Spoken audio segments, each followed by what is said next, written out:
I stood on the raised wooden podium of the assembly hall, the gold Student of the Year medal heavy in my hand, but my heart was sinking like a stone in the river. In front of the entire school, my own sister Amaka stood up from the wooden benches. She wasn't cheering. She was holding a crumpled piece of paper high in the air, her face twisted into a victorious sneer. "Stop the ceremony!" Amaka's voice rang out, echoing against the metal roof. "My sister isn't a scholar, she's a thief.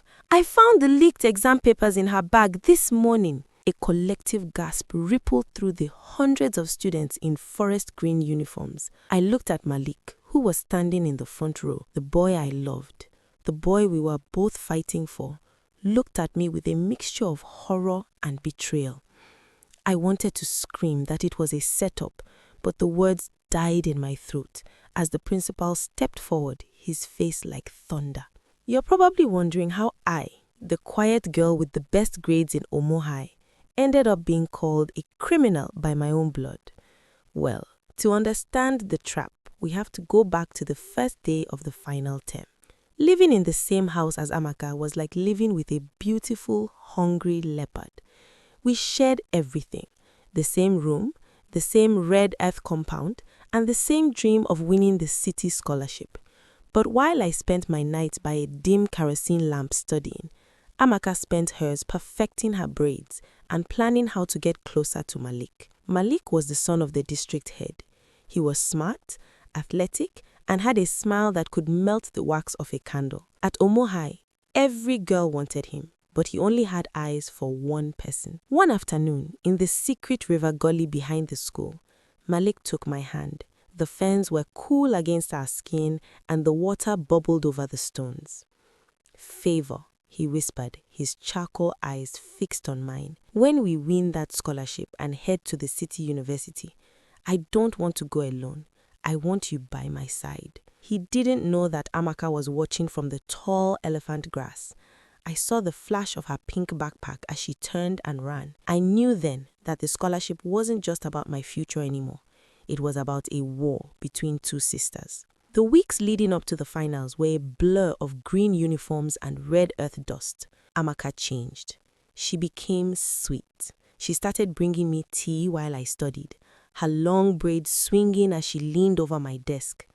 "You are working too hard, little sister," she'd say, her voice dripping with fake honey. "Drink. You need your strength to beat me." I should have known. The tea always made me feel drowsy, and while I slept, Amaka was busy. She wasn't just studying, she was sabotaging. She began spreading rumors in the schoolyard, whispers that I was only getting top marks because I was flirting with the teachers. One day, I found Malik in the school hallway. He looked troubled, his ironed white shirt creased as he leaned against the faded green wall. "Favour, is it true?" he asked, his voice low.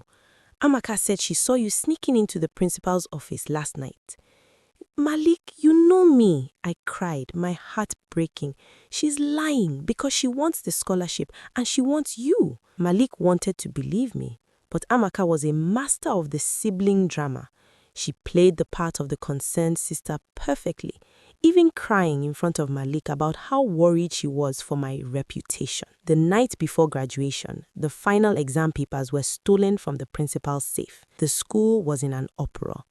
I didn't think much of it. I had studied, I was ready, but Amaka had planted the leaked papers in the bottom of my bag, right under my textbooks. Which brings us back to the assembly hall. The gold medal felt like ice in my hand. Amaka marched toward the podium, the evidence held high. The principal took the paper, his flint-like eyes scanning the text. "Favour," the principal said, his voice booming. "Is this true?" I looked at Amaka. She was already looking at Malik, waiting for him to turn his back on me forever. But then I noticed something. On the back of the crumpled paper Amaka had found, there was a faint pink smudge, a very specific shade of lip gloss, the same designer pink lip gloss Amaka wore every single day. "Sir," I said, my voice finally finding its fire, "look at the ink on the back. That isn't mine.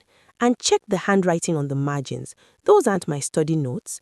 Those are Amaka's practice essays for the scholarship." The hall went silent. The principal turned the paper over. Malik stepped forward, his eyes narrowing as he recognized the messy, loopy handwriting Amaka was known for. He had tutored her. He knew her script better than anyone. The prettiest trap had snapped shut, but not on me. Amaka's face went from victorious to ghostly pale in a second. She tried to stammer an excuse, but the principal had seen enough. "Amaka," he said, his voice cold. "To cheat is one thing. To destroy your sister's life out of jealousy is another.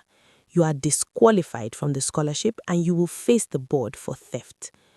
Amaka fled the hall, her long braids flying behind her as she ran out into the red earth courtyard, leaving a trail of designer pink gloss behind.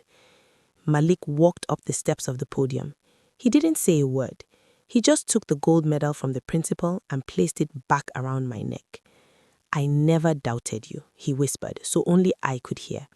"The city university is waiting, scholar." We walked out of Omu-High together, the sun setting behind the massive acacia trees, casting long golden shadows across the ground.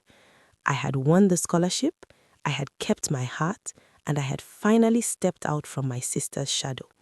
In the end, the truth is like the red earth of Omu. No matter how much dust you kick up, the ground stays firm. Whose side are you on? Team Favour or Team Amaka? Drop a truth in the comments if you've ever had a family member try to hold you back. If you enjoyed this cinematic journey, smash that like button and subscribe to Merlin Tales. We drop a new high-stakes African legend every week. Don't forget to hit the bell so you never miss a secret.